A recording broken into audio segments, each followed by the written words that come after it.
our raise has already been negotiated. The full timers, the drivers, like we're gonna get ours. We're, 42 is not enough, and we're gonna get more than that.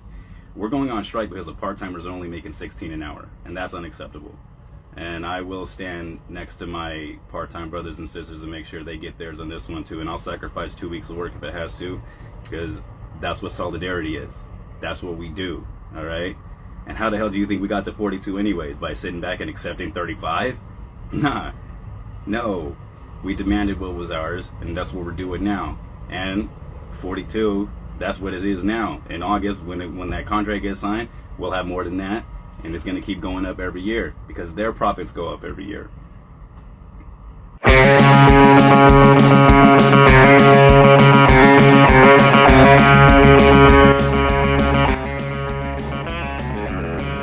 Yes, folks, that was UPS driver, and we'll just mute that because we always get blown out by the audio. That was UPS driver Juan Trujillo on TikTok.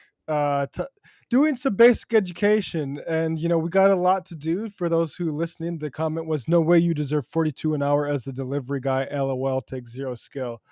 First of all, I'd like to see you do it, buddy. Please. And I'd like to see what you do for you do all day. But yeah, I mean, we'll talk about more of this in the post game with the writers and actors joining the strikes too. But all these different strikes going on, we need, what we got to do with our independent media, and to the extent we have a constellation around us, is use this as an educational moment, because it's too easy for people to say things like that to a guy who's going on strike for, part-time employees, like he said there. I mean, look, I was talking about this. We talked about this yesterday, Matt, but it was just like, how like Ted Cruz was attacking Mark Ruffalo for like being on the picket line because, he makes millions of dollars. And it's like, yeah, literally this is him like showing solidarity and support to other people who aren't getting that. That's a good thing. And you really have to have your mind infected with some of the worst American anti-solidarity brainworms to not be able to see something like that as a very beautiful and noble thing to do. It's wild, man. Just you got to open your hearts have been poisoned against the true, like, I don't know, it's like a Disney movie. I feel like come on, guys, you're looking straight in the face of like actual good, and you've been so like perverted by capitalist ideology, frankly, that you're saying shit like that. And like, look, I would guess that's some kind of crypto guy, some passive income hustler, somebody who doesn't work. If it is a worker, that's just sad, man. Yeah, 100%. Well, folks, I mean, this is going to be a bit of a tough episode, but an important one.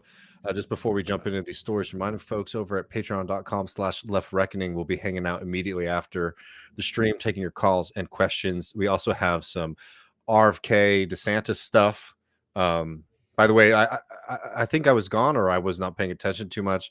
I have just seen the I'm hungry video from DeSantis. Campaign killer right there. Well, you know the context of that. No, I do not. So I don't mean to be the bearer of bad news. Oh, no. It was from the bad lip reading DeSantis thing. So it's not actually DeSantis. All right, send that to the Trump war room. Keep it going. It's fine. Yeah, exactly, man. I mean, yeah, DeSantis really confirming a lot of things that I'm happy to see confirmed about even the Republican primary electorate. So true. But anyways, patreon.com/leftreckoning to get access to that. In a little bit, we're going to be talking with Basel Adra, who is a journalist in Palestine, about really horrific mobilization and an attempt for mass expulsion of Palestinians at a level that hasn't been seen since 1967. And it's something that's both important to pay attention to as like a human being, as an internationalist, but particularly as an American, because it is our money that is funding a lot of these tools of war and this abuse that people are facing there. And, you'll see it in the interview, but he's very adamant about trying to remind this audience about that. But before we go to Israel-Palestine, we're going to start in the South at the Rio Grande. And we're going to talk a little bit about the multi-billion-dollar Operation Lone Star, which is my Governor Greg Abbott's STAR policy, which has just frankly been a robbery of Texas money, but more importantly, it's humanity. And it has only gotten worse as time has gone on.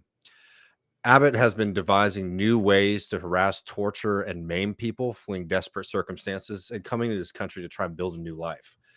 But I know people have probably seen them. I know y'all saw them on Majority Report today, Matt. But these recent revelations have really taken it a step further. And we'll get into those in just a second.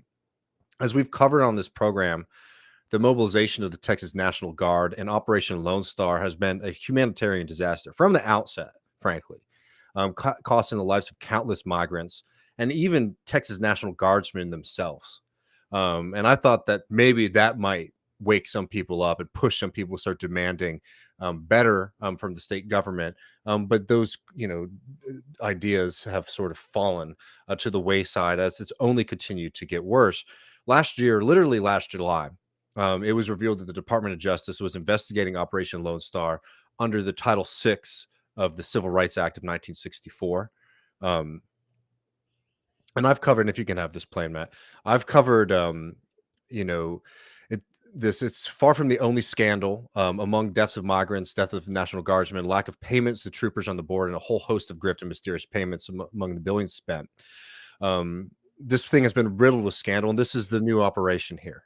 They are accelerating it, literally putting up barbed wire across the Rio Grande, putting in these buoys that have barbed wire attached to them so that people who are crossing that river might get tangled, maimed, or hurt.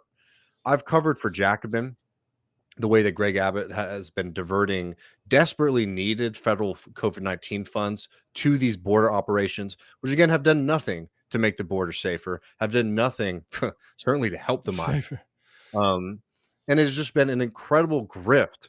And, this is not the focus of the story, right? The money is not the focus of this at all.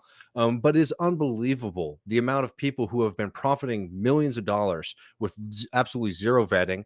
And the only real connection or capability that they seem to have to be providing these equipments to the Texas National Guard or the state of Texas is that they're major campaign donors to Greg Abbott himself. But this recent crisscrossing of the border with this nasty barbed wire, with these buoys, is having massive human consequences. I just want to say before we get into this, this is not going to stop the movement of people over the Rio Grande. That is a deeply rooted problem at this point. It comes from cash outflows from the global south into the United States. It comes from purposeful U.S. policy to impoverish people all around the world in the goal of sort of cementing American global hegemony, punishing political actors that the United States doesn't like. None of this stuff that Abbott is doing at the border is going to stop people from crossing, but it will make their lives worse. These are not going to stop people from crossing. It will literally maim people for life, and in the worst cases, cost human beings their very lives. Earlier this week, a Texas DPS medic reported on some of the horrors they have witnessed at the border, saying in the email that they sent to the DPS, saying that there needs to be an investigation of policies on the border. I believe we have stepped over a line into the inhumane. We need to operate correctly in the eyes of God.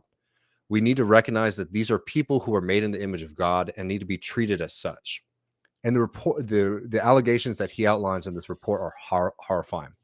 First outlined by the people at the Houston Chronicle, and then also reported by Texas Tribune and other outlets. This whistleblower reported that on June 25th, when he and other troopers came across a group of about 120 people, including small children and nursing babies who were exhausted, hungry, and tired along a U.S. Side, along a fence on the U.S. side. Quote, "We called the shift officer into command, and we were given orders to push the people back into the water to go to Mexico." Remember that, the Rio Grande is higher than it has been in a little while recently. The places that are safe to cross now that they put barbed wire, they're not safe to cross, right? The places that people are now trying to cross because they put barbed wire across maybe the lower parts of the river, are filled with water. So literally you're talking about pushing hungry, scared, confused children into a Rio Grande where they very likely could drown and die. Direct order from the Texas Department of Public Safety. He then goes on to say, "We decided that this was not the correct thing to do with the very real potential of exhausted people drowning. We made contact with command again and expressed our concerns, and we were given the orders to tell them to go to Mexico. This is reporting from the Texas Tribune. The trooper wrote in the email that 5 days later, a 4-year-old girl who attempted to cross the razor wire was pressed back by Texas Guard soldiers due to the orders given to them. The temperature was well over 100 degrees, and the girl passed out, the email said, adding that she had received medical treatment. Later that evening, Texas troopers found a 19-year-old woman who had become so gashed by this barbed wire in the water that she was having a miscarriage. That body is later found by troopers further down the Rio Grande. The 4-year-old girl passed out in 100-degree heat. A man with significant laceration on his leg suffered when he tried to rescue his child from razor wire placed on a deterrence buoy in the Rio Grande. A 15-year-old boy with a broken leg suffered when he tried to cross a more dangerous part of the river away from the buoys. And a 19-year-old woman trapped in the wire was having a miscarriage. There are more stories like that. I mean, it is so deep and disgusting and awful and inhumane, the things that are happening on our border. Another story on July 1st, Border Patrol reported that a mother and her 2 children were struggling to cross the river. The email said a DPS boat team found the mother and 1 child who later died at the hospital. The body of the second child was never found.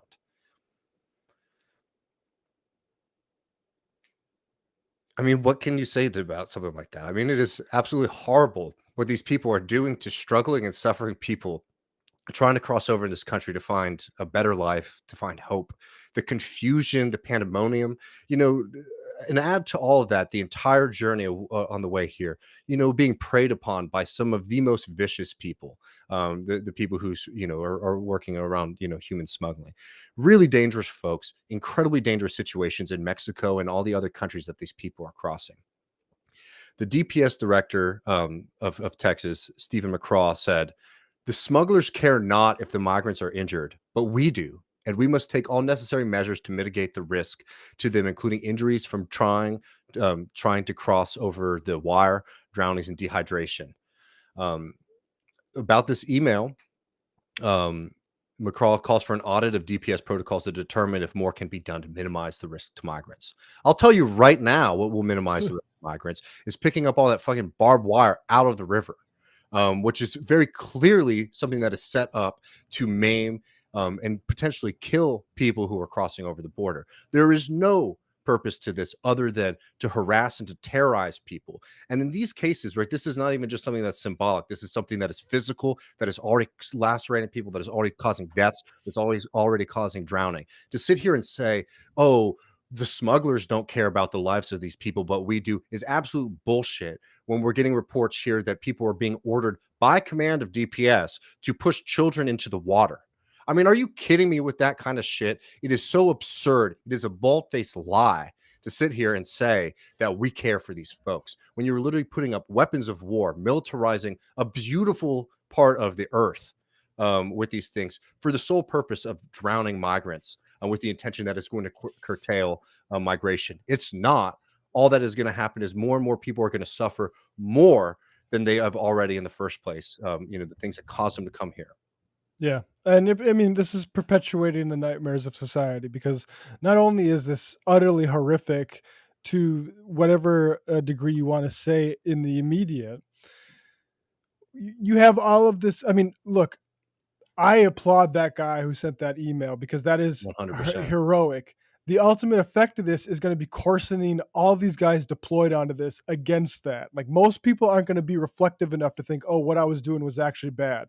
We've had this entire literature of post-Vietnam syndrome where guys had severe difficulties dealing with things that they were forced to do on the border. And also, you mentioned about the contractor shit, this is money going right to capitalists who are going to invest it right back into politicians and messaging and fear, and the same exact situations that lead to people being put in this sort of desperation in the first place. This is a self-licking ice cream cone of horribleness. And it's sickening. I mean, the celebrations, a story like this should be met with absolute horror. Unfortunately, that's not the case.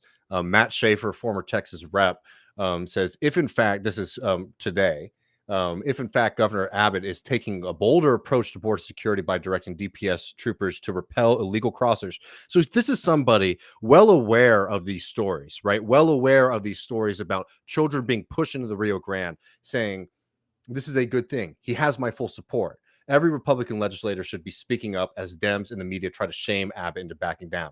This isn't somebody say, hey, we should, taking the line, for example, that the DPS director, Crawl, saying, oh, we'll investigate. Oh, we care for these people. No, there's somebody saying that's a good thing that these children are being treated this way. That's a good thing that a young woman with child is having a miscarriage on our southern border because they're lacerated because of barbed wire that our government is putting out there in the water. I mean, it's a height of inhumanity to be able to talk like that, to be able to abstract other human beings' lives like that is one of the more disgusting things that I've seen. And I have a high tolerance for disgusting things for Republicans at this point. I've been doing this long enough to hear the shit that they say.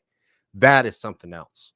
Yeah, those are something else. That's death squad stuff, and it's been going on for a long time. And DeSantis too has said that he thinks they should fire live ammunition at people trying to cross the border. Right. Well, because where does it stop? I mean, Gus Bova had a good reply to that tweet, which is all right, name the boldest strategies you're okay with. Mm-hmm. Be explicit. Let's actually clarify where we're going to stand on how much we're going to kill.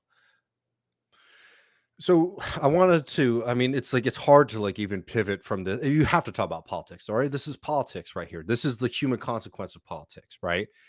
Be they defeats of a certain party here, and then the victory of the party in power. This is the end result of politics. This comes from a long line of problems in Texas government, in Texas society, frankly. But remember, I've been trying to write about this and talk about this for a long time. The whole idea that Abbott is able to have this border mobilization is something that the Biden administration should not accept. Yeah. No reason they should accept a state governor running parallel border operations to the United States Customs and Border Patrol. It's absurd, right? Yep. There's no legal justification for this. The way Abbott has been able to fund this is through a disaster declaration. So even in the state of Texas, what Abbott is doing is overstepping the legislature and without giving people civics lesson on Texas government. Abbott has taken a position, which is the governor of Texas, which constitutionally in this state is supposed to be weak, right? It has some power of influence here and there, but the sole power should be residing in the Texas legislature. Abbott has completely flipped the script by using these disaster declarations, by completely dominating the Republican Party. There's no one in the Republican Party who's willing to stand up to Abbott and say, actually, we have these powers, right? They've just allowed this to go into Abbott's, under his full control because they like it. They don't mind it. It's not a moral problem for them. But he has completely rewrote the Texas Constitution here. I think it's important to also understand that what he is doing is not just immoral, it's also illegal. The only person who can stop this, as people have pointed out, somebody who I'm very quick to criticize, Beto O'Rourke, has come out and said the only person who can stop that is the president of the United States, and there needs to be federal action on this because this is happening in all of our names, not just Texans, the entire United States of America. They are allowing Greg Abbott to turn this place into a war zone to torture, maim, harass, and potentially kill human beings coming into this country. Unacceptable in any context, and the federal government absolutely should be getting involved. But I just want to sorry, just to jump in real quick there, this is a test, and the Democrats and Biden need to pass this because the counter the sort of alternate universe where Trump's still in office, I could very easily imagine them fundraising off of this sort of thing, saying put us in power to change this.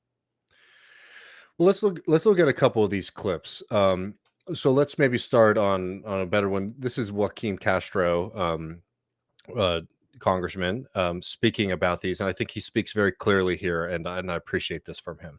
Yeah.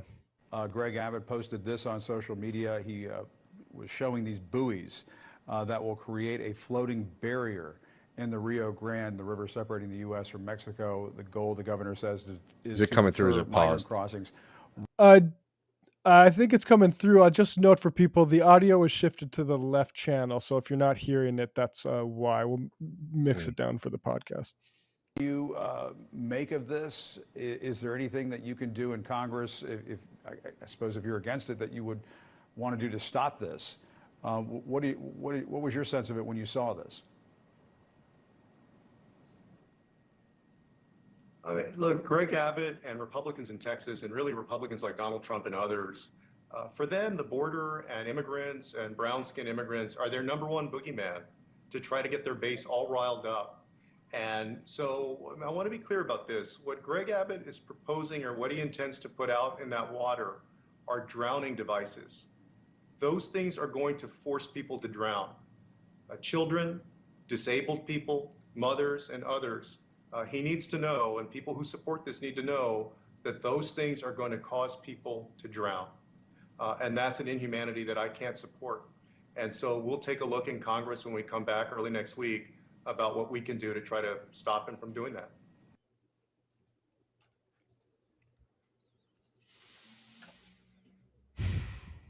Man. That went through. Yo, yes, yeah. Okay, I'm Yep. sorry. I'm not getting it, but that's okay. No, I mean, I think what he says there is absolutely right. That these are drowning devices. And it's purposeful, and that if this is something that you're supporting, if you are somebody like Matt Schaefer out here, who's, for people who don't know, is well known for being a real freak, and a psychopath. And this is what you're supporting, frankly. And I think it's good to not mince words on these kind of things. Another example is our esteemed Lieutenant Governor, second in command, Lieutenant Governor Dan Patrick, talking about this as well. And, look, you see something like this come out and you would expect, right? I mean, usually there's a kind of a little wink and a nod, right? Oh, yeah, we take this very seriously, right? This is pretty exceptional the way he pivots here. So he's going to give you a very political answer. And I just figured we'll play the entire clip so you can see him say, oh, yeah, we'll investigate, blah, blah, blah. But see what he pivots to after being laid these kind of charges of what Texas DPS is doing at the border. The Houston Chronicle reported that the Texas DPS officers on the border have been ordered to push small children and nursing babies on the Rio Grande back into the river and told not to give water to asylum seekers. Is this true? And what is your reaction to an email that the Chronicle reported from a trooper calling this inhumane and that these policies need to change? Jack, to be candid with you, I have seen the article, but I'm not aware of the email. It has not been brought to my attention personally or in my position as Lieutenant Governor of the state. But of course, we'll look into that. And, it's an email, as I understand, from someone on the border to someone at DPS, and we'll just have to look into it. Is it concerning to you? Of course, it would be concerning to me. At the same time, Jack, I will tell you that the reason we put up concertina wire and the reason we're putting the buoys in the river is to stop people from coming. At the last year of Trump, we had the border under control. About 400,000 people or so were apprehended on the border. About 2/3 of those in Texas, because the border is 1,900 miles from San Diego to Brownsville. We're about 1,250 miles of that part. And then in the first year of Biden, it's been 2 million apprehended, or near 2 million every year, plus the gotaways, hundreds of thousands, plus, Jack, the ones we never see who cross the border. So we cannot absorb this influx of people coming here illegally into our state and into our country. We used to spend, every time I would write the budget in the past, up until Biden came into office, we spent about $800 million on the budget. We do a two-year budget, $400 million a year. And this past budget is $4 billion of our Texas taxpayer money. Anyone who drowns in the river, anyone who is thrown into sex slavery, any criminal that crosses the border, which they do, and all those things I just described happen every day. It's Joe Biden's fault. He said, keep coming, just keep coming. So this all goes back to him. We're just trying to protect our state, protect our country the best of our ability when the federal government's not doing the job. But of course, we want to do everything we do in the most humane way that we possibly can. And do everything do everything. What did he say? So do everything we can do in the most humane way possible. I mean, I'm sorry. These even before these revelations came out, the stories we were getting of deaths at the border were unacceptable. to be facing something like that and to basically, say, oh, yeah, we'll look into it. But also we're doing a really good job here, is like Gestapo level kind of stuff. This is, it's not even like the kind of traditional, like, oh, we're going to feign pain and, and compassion on these things. This is Biden's fault. And also we're doing a really good job by putting barbed wire on the Rio Grande. Yeah. And any dead bodies are good propaganda for the message that we're trying to send, which is don't come. And, this is affecting people in all sorts of, ways. And the first and foremost is the people crossing the border and dying this way. I've talked about how Texas National Guardsmen have died and drowned in the Rio Grande because they haven't been doing enough to adequately protect them, right? People who were there working a job for the Texas state government. But even ranchers on the border now are fighting with the state government because the state government is now going across their land and covering in barbed wire. And the Texas state government, this is from Ben Warmond, just came out a couple hours ago. He's the reporter at the Houston Chronicle who first broke this entire story. Is talking about there's a pecan farmer in Eagle Pass where a lot of these stories are taking place, where a pregnant woman was caught in state-deployed razor wire. Said officials working for Governor Greg Abbott's border security initiative are refusing to take it down despite his repeated requests. And what they're being told is that they have complete authority because of the disaster declaration to cover up your personal and private property, right? I'm not typically going to cry too much about property rights on this show, but in this example, right, the argument from them is always all of these ranchers are struggling so much with this migrant influx. And now literally those same people, this constituency that they're saying we're doing all this for is saying, hey, we don't want there to be barbed wire all around our community, all around our land, because it's a massive impediment. It's something I could very easily get caught up in, or my animals get caught up in, or these people get caught up in. We don't want it. And they're being told, no, we're going to do this because it plays really well on television for Bubba's in Dallas, for people in Tennessee when Abbott decides he wants to run for president, right? So that we can make this kind of political statement at the cost of human lives, at your personal safety, and in your name. At the end of the day, I mean, like the politics is you can never accept defeat.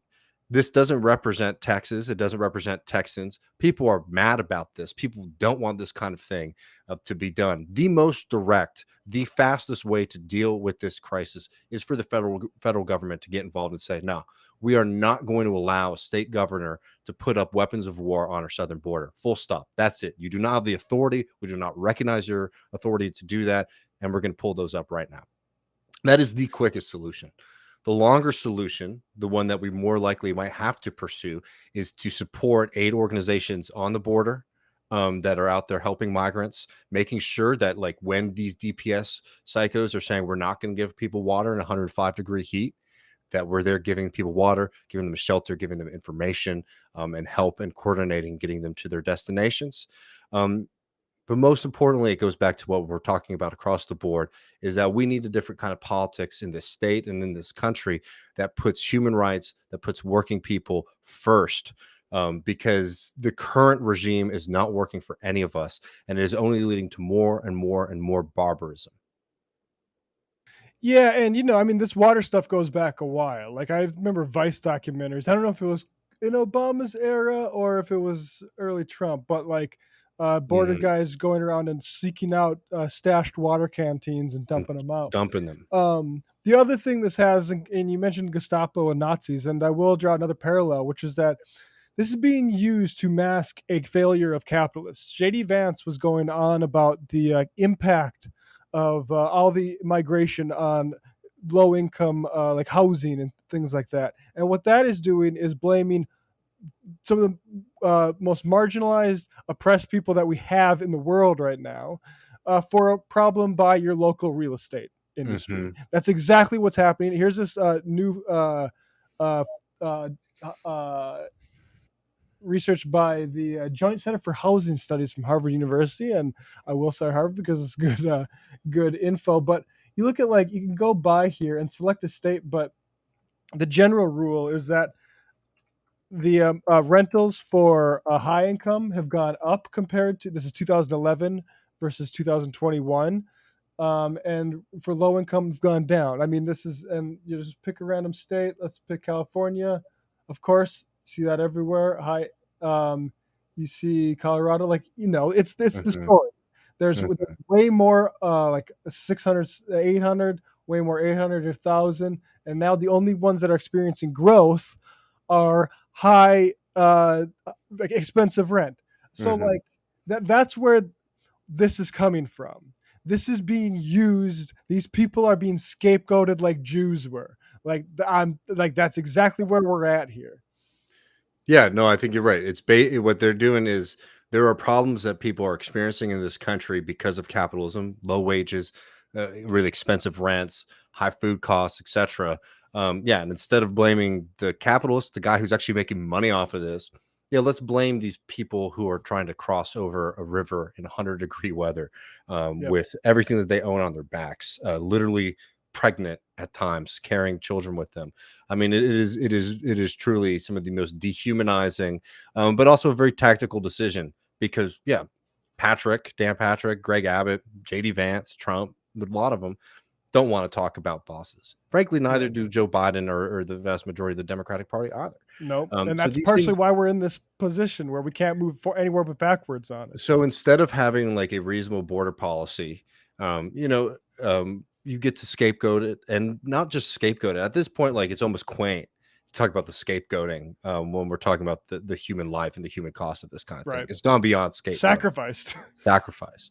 Yeah.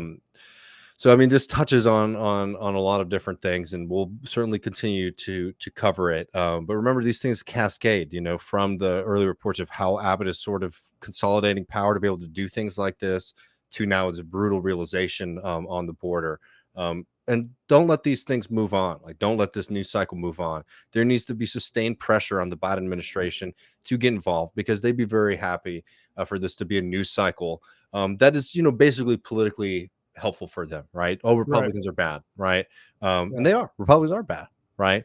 But if they are as bad as you say, which they are, what are you going to do about it beyond trying to fundraise off of it? And we can't accept that kind of shit anymore. Well, folks, we're gonna jump. I mean, these stories are very different in a lot of ways, but also very similar in the kind of dehumanization and cruelty that folks are feeling. We're going to go and talk a little bit about Israel Palestine.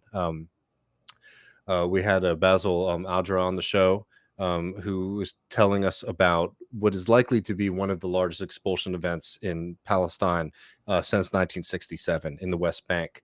It's a truly, truly, brutal story, and there's an American connection. This is our money. This is our political institutions that are supporting the state. And on the international level, as we'll get into in the interview, what Israel is doing and has been doing is very clearly out of step with international law. Well, the problem with international law is you need to have some organizations, institutions, and forces are willing to support it. There's been a lack of interest from the United States government and other major European players of investigating this. So let's jump to that real fast, and we'll be back on the other side. See you, folks.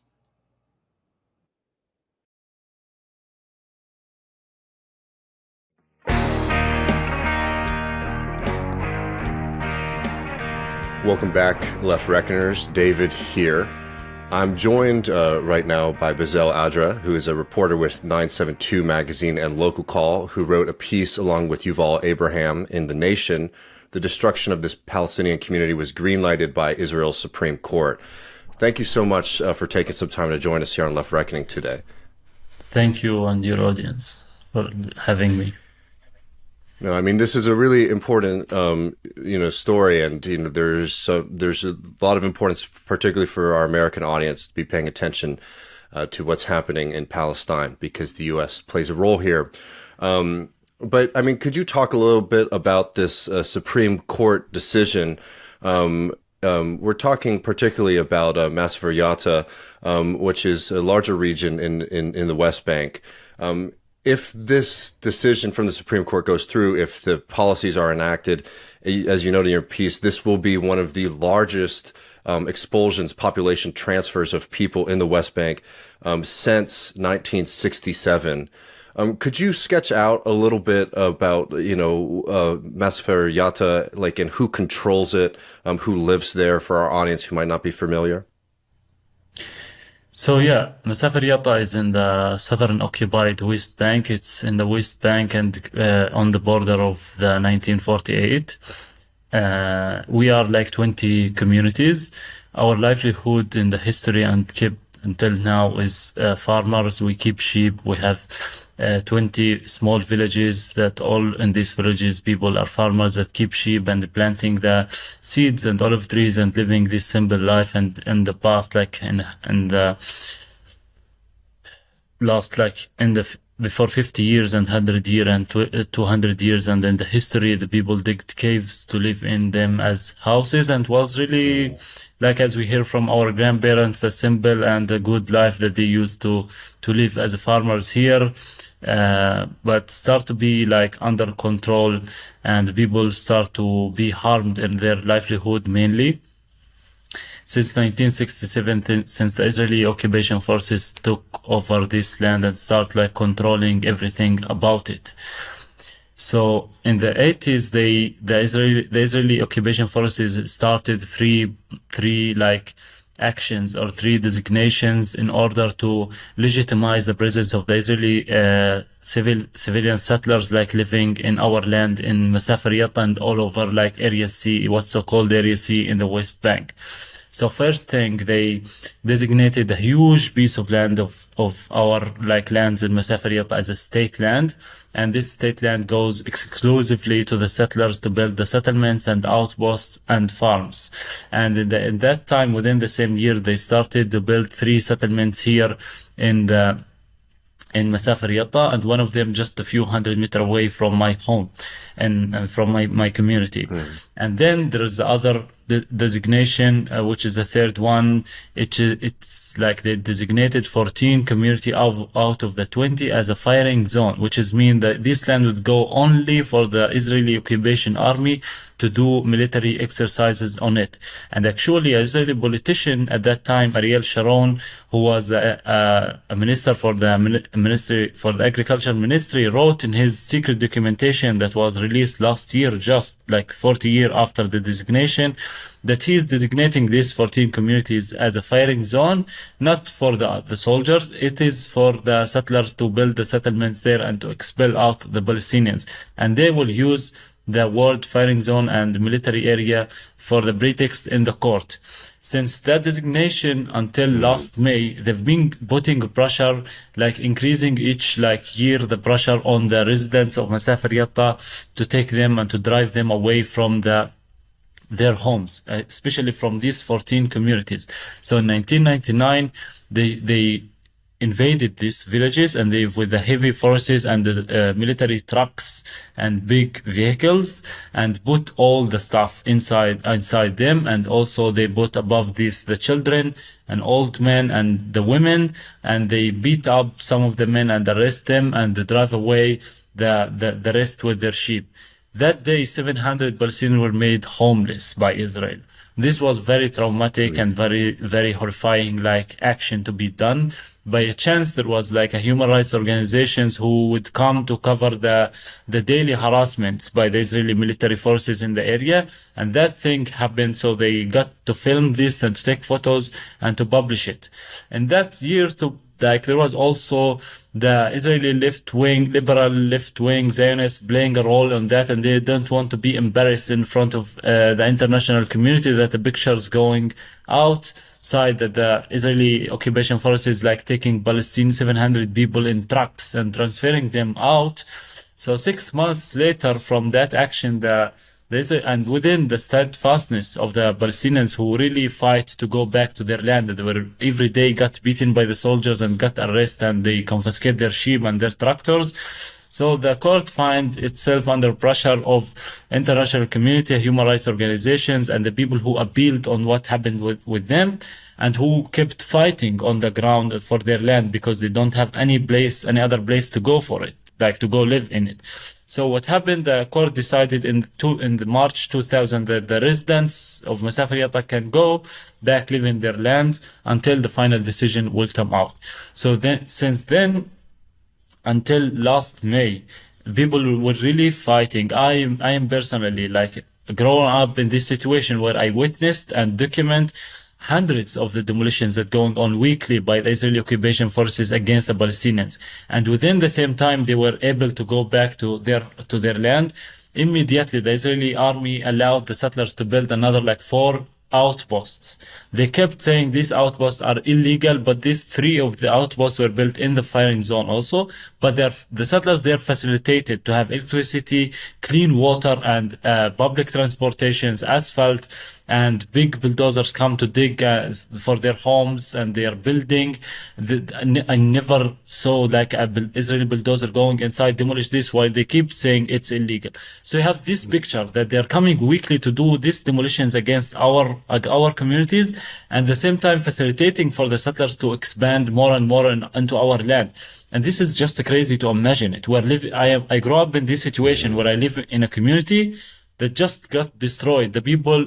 My people go apply for the Israeli army, like to request of permissions, paying a lot of money, wasting money and time, and seeking to have permissions for the villages, for the houses. Always the same like result: reject and demolition. 0.5% of our Palestinian request in the West Bank to get like permissions to build houses or water well or school or anything in their communities, it's reject. With the recent government, now it's zero. No permission, like even the 1.5%, it's deleted. So what happened all these years, this is what was going on. In order, like the Israeli army put the people under daily pressure. They would go and invade the houses in the night, in the tents, like taking the people outside, the children, and they like fake to do research inside the houses, like terrorizing the people, damaging properties, and taking them out in the cold, let them wait outside until the soldiers like do their like fake research in the houses. In the day, they would come back with a bulldozer and bulldozer these houses. Bulldozing roads in 2019 was like a massive day where I document this from 8 in the morning until 3 in the afternoon. Israeli forces brought huge bulldozers and cut down 25 kilometers of water pipe that was giving like a little bit of water for all the communities of Masafer Yatta. It was like a whole day. They were digging roads and taking the pipe outside and cutting it. So to put the people under pressure that they would leave by themselves from this land, that they will not find any other solution except leaving it, and didn't work. So what happened last May, the 4th of May, the High Court came out with this political final decision, which is to ignore all the evidence about the Palestinians living in this, the history, the elements for the community living here, the international law, the international human rights law, the international community that looking at this situation, they ignored everything about it, just believe their soldier, because it's a political case. There is this court. We don't vote for it. We don't vote for the laws that controlling our life as Palestinians in this area. It's all controlled by a foreign army who's imposing everything by force, by power, by guns.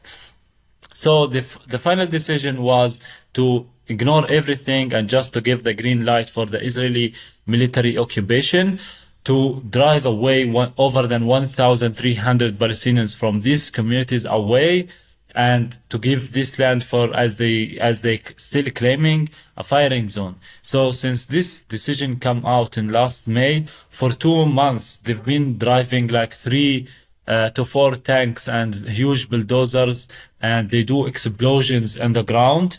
They put targets for the soldiers in the roads where the people walking and shot at them. The tanks driving between the houses and on the fields, on the crops of the Palestinians, and prevent any movement. The soldiers do checkpoints, prevent any movement within the communities or outside or inside these communities. 2 villages stayed under sewage. They established like a metal gates and caravans for the soldiers to stay 24 hours. The residents of these communities wait every time they want to pass in and out to their community, like to go buy their stuff and go inside, or going to the doctors, and they want to go back to their village, between 6 to 8 hours each time they want to go in and out. School children have been waiting there, like, and search their bags and their bodies and ask them for IDs, and they were really harassed by the soldiers and waiting hours under the sun. Their teachers have been prevented to go in and was beaten up by the soldiers and detained for hours. The cars of those teachers were confiscated under the pretext that they are moving on a firing zone area. And lawyers and journalists and activist cars have been confiscated. Only military and settlers cars it's driving in this like 14 communities, and settlers go for fun, like with motorcycles and with 4-wheels cars to drive on the mountains and on the roads.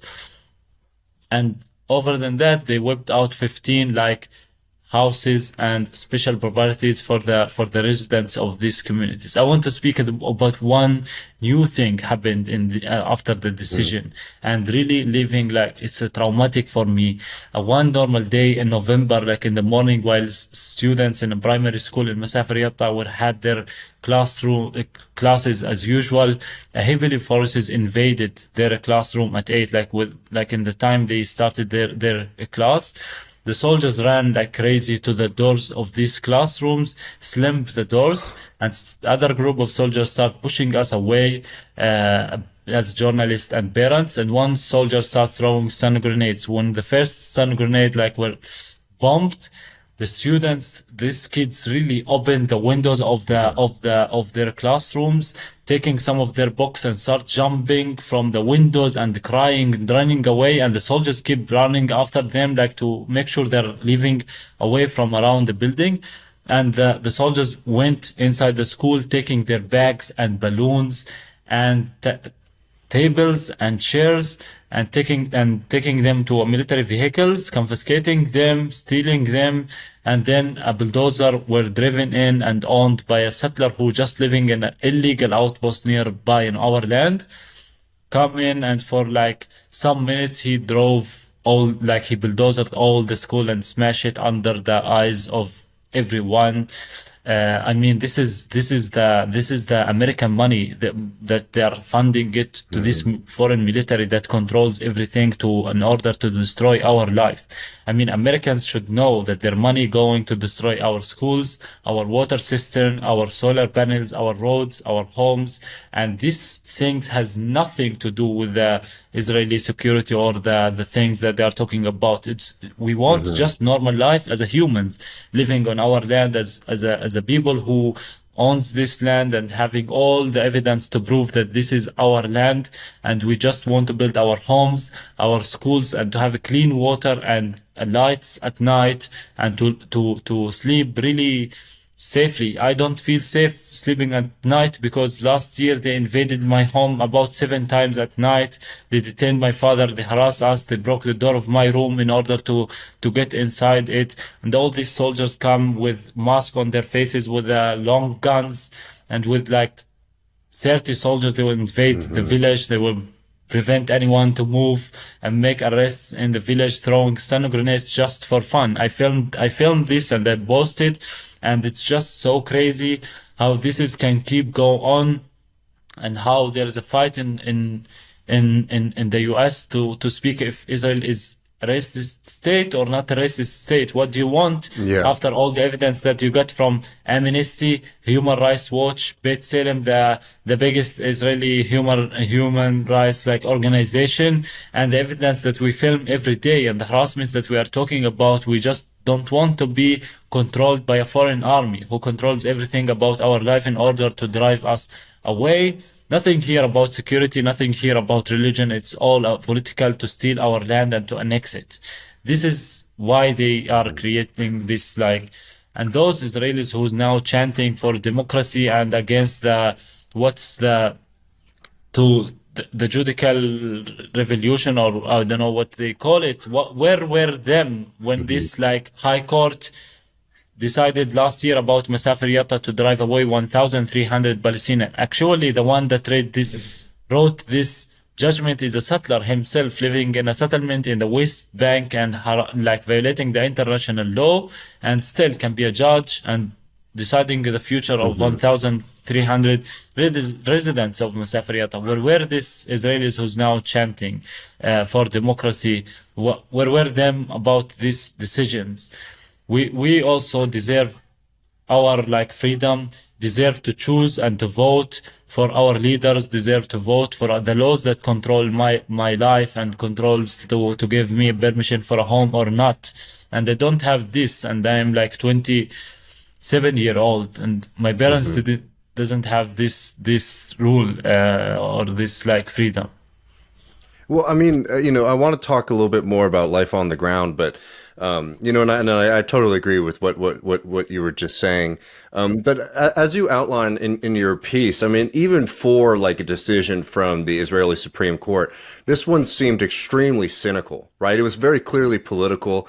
Y'all note there is a researcher whose work they cited in the case to sort of deny the history of Palestinians living in that area. And that researcher, y'all got some quotes from him, and he was horrified that his work was being used in this way. I mean, could you break down, some of the aspects of I mean, the case is like, it's horrifying in like what it's doing, but also like the way that it's justified is just ludicrous, in my opinion. Yes, so for the case, like we brought like experts, for example, to in the history and in archaeological sites to prove for the court that the people that we have been living in Masafer Yatta for hundreds of years, and we didn't come after it was designated as a firing zone as the Israeli military forces are claiming. There was like, for example, shops, notebooks from the 40s in the area here. There was aerial footage from 1948 also that showing there was buildings, for example, in the villages of Masafer Yatta. So the judge answered on that. Oh, there is buildings, but how you can prove there was a life inside these buildings? So you see like how they are ignoring and how they are throwing this away. An Israeli writer who came into Masafer Yatta in the 30s, and this what he wrote was used in the court as evidence that in the 30s there was people living here, and the caves that are like 100-year and 200-year-old and lived by the people of Masafer Yatta here. Also, the documents of Ariel Sharon that he wrote that we want to designate Masafer Yatta as a firing zone in order to use it for the settlements and the settlers and to stop the expansion of the Arabs, as he said, to create their state. So all of this were ignored because the judge were a settler. He's a settler that live in the settlement, and he works from his perspective, from what he need, from his goal as a settler is to take more land and to expel more Palestinians out of the land and to take more land that will be empty for the settlers and the settlements. Yeah, I mean, it's truly horrifying. I mean, so in a second, I want to talk about your run-in with the security forces. But before that, I mean, you've been sort of talking about this a bit. I mean, you were talking about this, harassment and this terrorizing of children in their school. But could you talk about, sort of daily life now that like literally there are security forces practicing with live ammunition near where people are living? I mean, can you talk about this kind of shift, right? There's always been this occupation, but literally just hearing the sounds of like military machines and warfare, like how does that affect, daily life for people living in the area? So when they are like announced that there is like a military exercise going on to be in the area, there's no movement. Shepherds can't go outside to the fields because the tanks are driving between the houses and on the crops itself to destroy them. Shepherds are scared to go outside and it's unsafe. And soldiers bought like expulsion on the ground and they explode them. They do like for long distance checkpoints. They prevent anyone to go in or out from the communities. Anyone like journalists like me, hard to move from a village to another to document what's going on.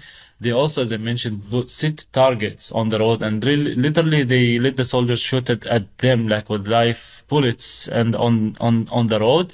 And last year, what they also shot from the tank, and one of the bullets, it's big bullet, hit one of the houses on the roof, and because the roof were metal, this big bullet stuck on the roof, and we called the army through the lawyers that the training is causing like harms for the houses, and people were afraid. The family were inside the house when the bullet hit it.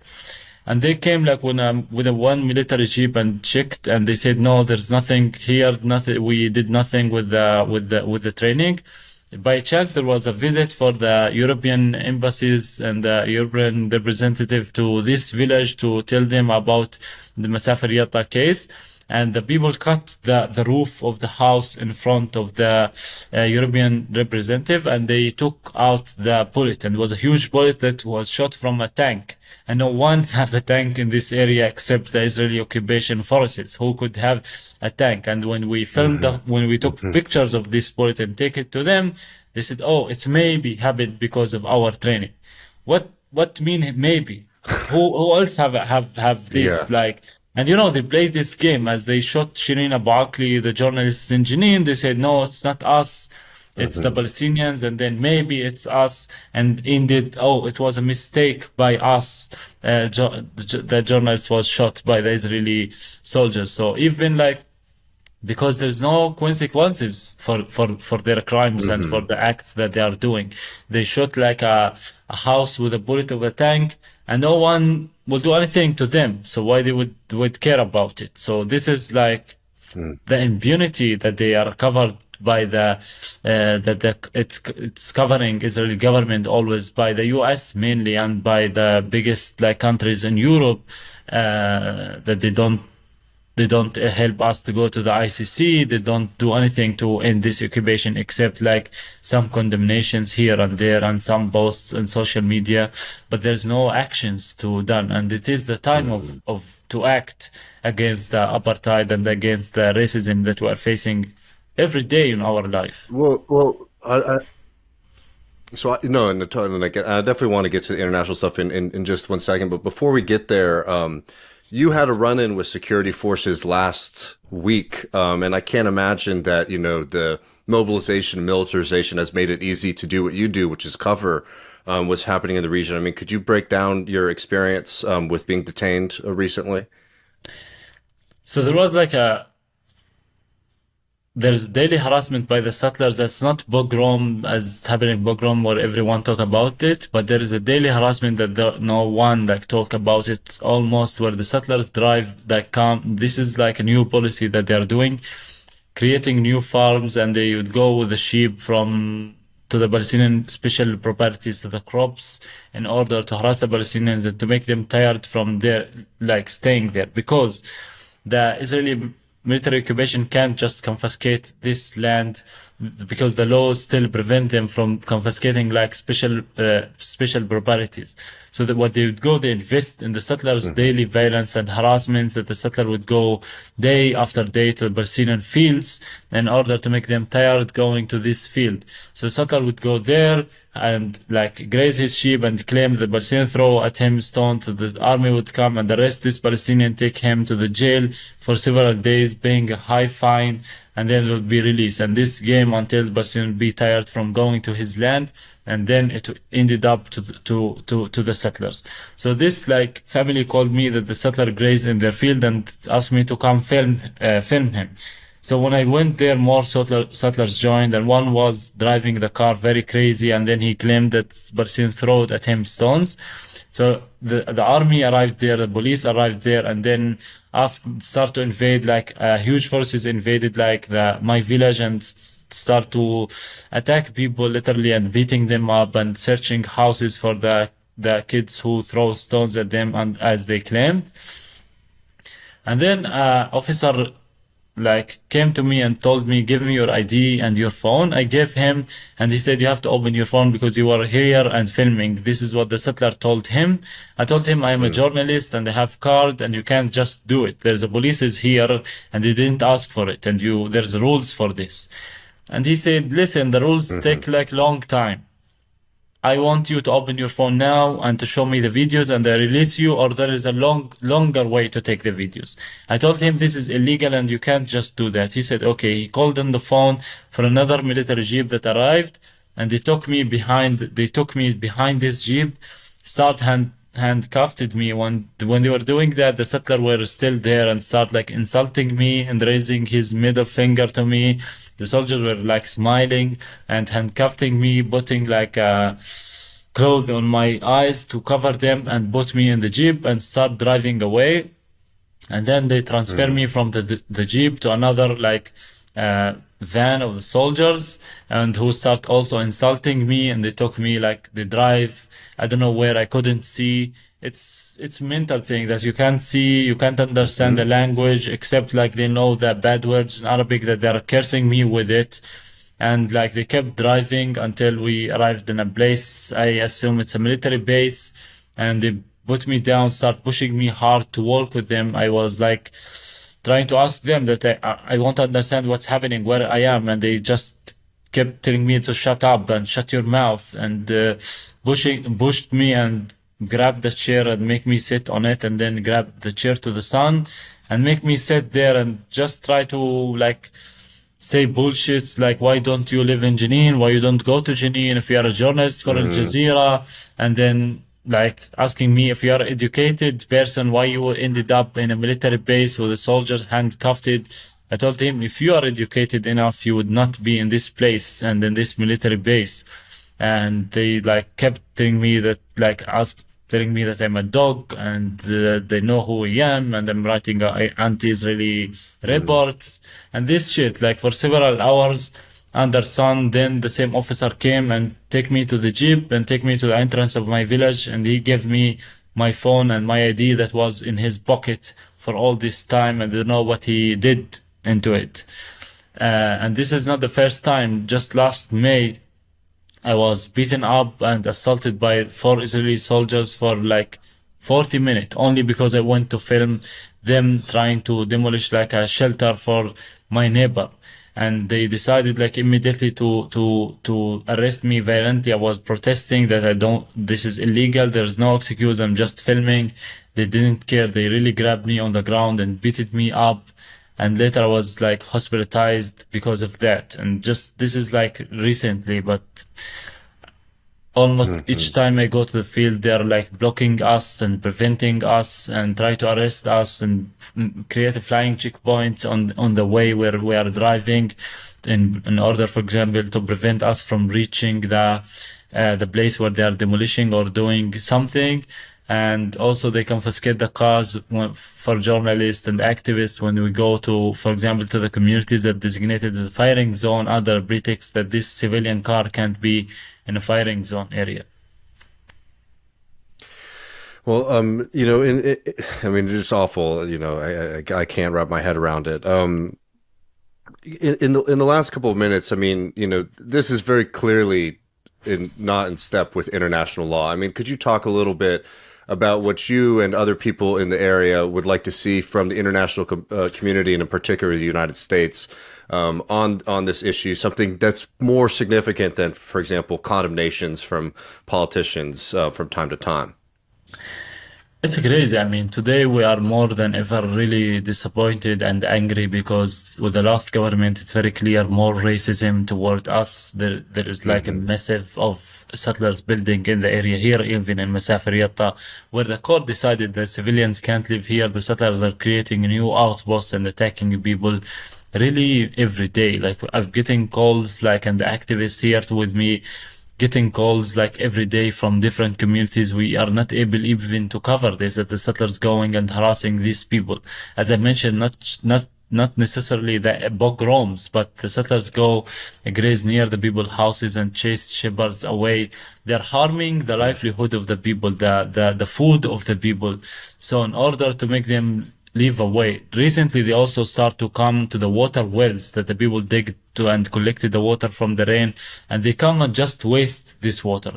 The people call the police, the army, they ignore them. They just come to harass the Palestinians when they arrive, and they would say, these settlers, they are kids, and we can't do anything to them. You can't do anything to them. And the soldiers would stay with them around, and the settlers create literally they're building tents for their sheep above the well, the only water resource for the communities in Masafer Yatta, and they stay there with the soldiers. And And we look at the international community that always ask Israel, like in their condemnations, to not change the status quo, but the status quo are very, very bad for us to live in it. And there is no status quo. The settlers and the army have all the power to change the facts and the de facto on the ground. And this is what they are doing. They are going from a piece of the land after another one, from a village after another. It's the first time for me to watch Palestinian people demolishing their tents and houses and living. Near Ramallah, a whole community, 200 people just left their community because settlers kept attacking them every night. And one day they steal 337 sheep from one shepherd under protection of the police and the army. Just a settler arrived there and claimed that this sheep belonged to him, and he bring another settlers that they decide to take this sheep away. So the Palestinians decided that their turn coming one after one, so they decided to move. Here in the South Hebron Hills area, really families are start to demolish their tents and houses and leave their homes because of the settlers daily harassments, and the soldiers come invade the houses in the night and arrest residents.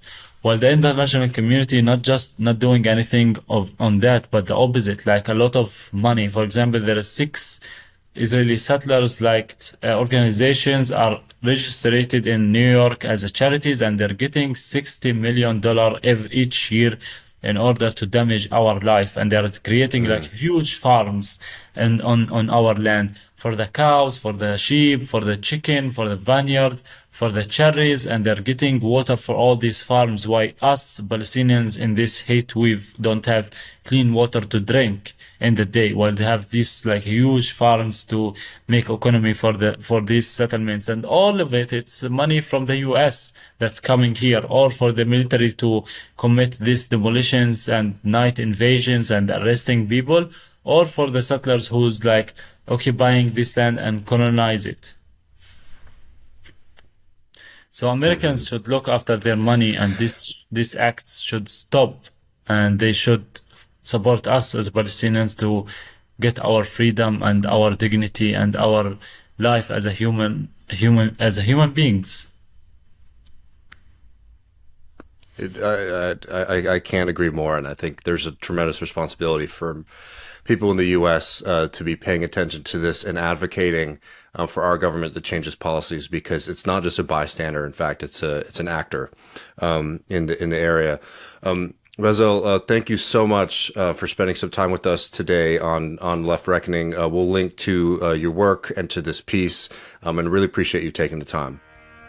Thank you. And, Very grateful. Thank you, David, for doing that. What's happening? Basil, that's heroic, personal fortitude in the face to document something like that we're dealing with. And he's right that this is the time. And we'd be remiss to say David's going to talk more about this on Thursday. Michael's 3rd anniversary of Michael's passing's coming up. And there was that one moment, I forget what it was, when everyone was passing around Michael at that university, talking about taking that question from that Jewish student saying, how do you square your Jewish values with opposing Israel? And Michael was very matter of fact about it, and very clear, and to the point where Gigi Hadid is sharing it and stuff like that. And the thing is I used to feel this every day, and I feel it slightly rare now, but pangs of wonder where Michael would be at about X or Y. And I mean, that's where he was when he was alive. And I can only imagine and him working with him and another Jewish broadcaster, Sam Cedar, actually gave me, just a white guy from the Midwest, more confidence to speak forthrightly about an issue which is salting the earth in the UK right now with regards to politics. We've talked with Heather Mendick about the anti-Semitism stuff used as an attack on the left, just blatantly, and my patience is gone. Right. And look, interpersonal anti-Semitism is absolutely disgusting thing. I absolutely resent the implication that people on the left are okay with it. It's fucking gross. That is being used like this to support that, those fucking bulldozers, is disgusting. And that we have now going on in our Congress, mentioned by Basil, like on top of all the shit he's dealing with, he has to deal with our Congress, going into full-on conniption because, well, just to set the table, Pramila Jayapal, leader of the Progressive Caucus, before we move on, can I just share a quick Michael one? Of course. It's fast, and that's why I love it so much. One of my favorite Michael lines on Israel, I don't know if it just hits me hard versus other people, but I just remember him one time doing a segment like this, and at the end he goes, "How does anyone defend this place?" Yes, exactly. It's like cut right through it. Right, exactly. And like that's where, and look, like obviously Michael would have plenty of he has a different mode to switch into, like, yes, the horrors of the Holocaust and things like that, but the way that is deployed is toxic.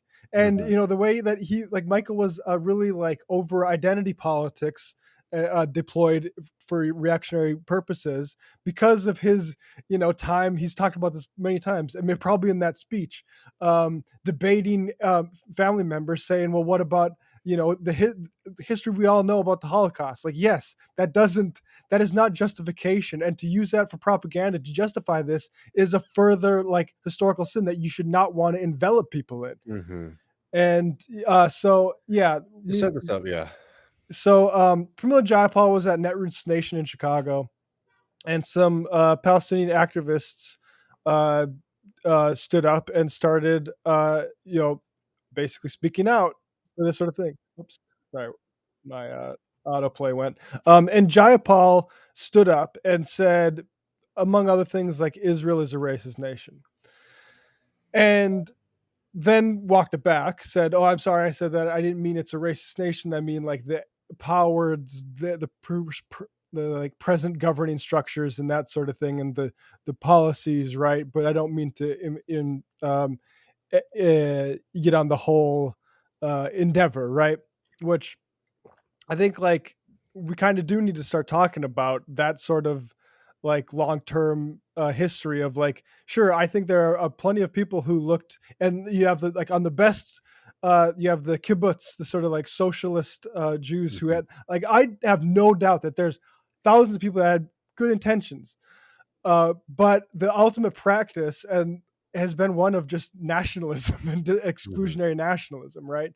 And so anyway, now that wasn't enough, obviously, to put the people that are saying Pramila Jayapal is anti-Semitic for having that criticism of Israel, which I think should be, I don't know, fairly uncontroversial at this point. And so now there's this resolution that the House Republicans brought up, and it just passed. The resolution says Israel is not a racist or apartheid state. So we're just lying now. Yeah. Like, I mean, say if we like it, even like, I mean, and we'll play a clip from Rashida.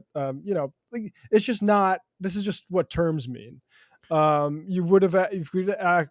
I mean, yeah, like I mean, I'm sorry, like on the apartheid thing, it's just like when Desmond Tutu, you know, somebody who knows a thing or two about apartheid says this is an apartheid system. I'm inclined to agree with him versus a bunch of Republicans in the United States of America, a state that was very happy to support South Africa up until the very, very, very bitter end. Yeah, exactly. So the results are in. This is a pro. I believe she's actually Aviva Klumpus. What is her background? I think she's a spokesperson sometime. But anyway, a resolution said Israel's not a racist or apartheid state. Congress rejects all forms of anti-Semitism and xenophobia, and the United States will always be a staunch partner and supporter of Israel. And then this person says it should have been followed by a unanimous vote, but the following 9 representatives oppose Israel every chance they get. Now, I don't think that's necessarily true of a few of these. Maybe I'm not giving Ayanna Pressley enough credit for her previous votes. I'm glad to see her as one of the 9 here. We'll just go through the 9. Andre Carson, Summer Lee, Cory Bush, Delia Ramirez, Jamal Bowman, who's good on these issues, Ilhan, Rashida, and AOC. I mean, with Bowman, sorry, did you say Bowman's good on these issues? That's my recollection, but No, I mean Bowman has had very bad votes on Israel. Oh, really? Yeah, I mean, so much so that that's why DSA had that whole expulsion conversation around him. But I mean, I think that this is an example of like a lot of progress in the push from people within the organization to say to Bowman, you have responsibility to the membership here, to show up here. And one person very absent from this list is Greg Casar, Texas progressive, Austin, San Antonio, who voted yes. Extremely disappointing. That's been a turn that we've seen in a long time coming on this. But all I'll say is this. I mean, I have probably more to say, but I will just say this on top of all this, is that when we were just talking a little while ago, we heard a story about children sitting in a schoolhouse having the windows kicked in, stun grenades thrown in at them in utter terror, climbing out of the building that is then bulldozed over by the Israeli state. You can't support this. There is no ifs, ands, and buts about it. It's been abundantly clear from the get-go. But with this mobilization that we've seen in the past few years, that has only been, the tail end of a long history of abuse, systematic abuse, dehumanization of Palestinians. To sit here today with all the information available to you, and to not be able to speak about it, to ignore it, I mean, it's complicity. And it's not just complicity in the sense of like this vote one way or the other. Remember, this is U.S. money that goes to fund this system, right? Tremendous amounts of American aid go to support the bulldozing of schools, the bulldozing of homes, the equipment that is used to brutalize children, old folks, women, and journalists, and Palestinians across all stripes, all different kinds of people. Yeah, I need to just refresh because I want to play this Rashida thing. So I'll be back in just 2 seconds. It's truly something that you can't sit here and say that you support human rights if you're supporting this kind of system. And something like this vote here is so clearly a symbolic attack on Jai Paul for what she said. She's walked it back completely after saying some things that were correct generally about the relationship there. Walk it back completely under the slightest amount of pressure to appease MAGA people like the Republican Party and forces within the Democratic Party that like see any kind of criticism of a state that again is bulldozing schools, evacuating children from schools and bulldozing them. It's truly ludicrous to sit here and talk about nuance at this point when it's very clear what side is able to get play on American television and American media and in American news reports, when so many of these atrocities we have to fight to get them out there. I mean, how many times on this show or on TMBS in the past have we tried to cover Israel Palestine and we've seen like our videos get deboosted, get demonetized, get pulled, like what happened with Abby Martin when we tried to play clips from her documentary on Gaza. There truly is an attempt for there to be a blackout on this issue. And there's no reason that anyone who calls themselves a progressive, let alone a socialist, should be comfortable with supporting this kind of system. Let's see if we can get Matt back, because I would like to see this Rashida thing, but if he keeps popping out. Matt, are you able to get in here? All right, folks, we're going to go over to the post game, patreon.com/left reckoning. We're going to be talking a little bit of RFK DeSantis. We'll probably play this Rashida thing, and we'll also be taking your calls and questions. You can leave us a voicemail at 1940-289-7234. You can leave us a Discord question at Discord. You get access through Patreon. Go to the @mod chat room. We'll be over there in the post game in just a couple minutes. We'll play that Rashida clip in there, friends. So see you in just a little bit.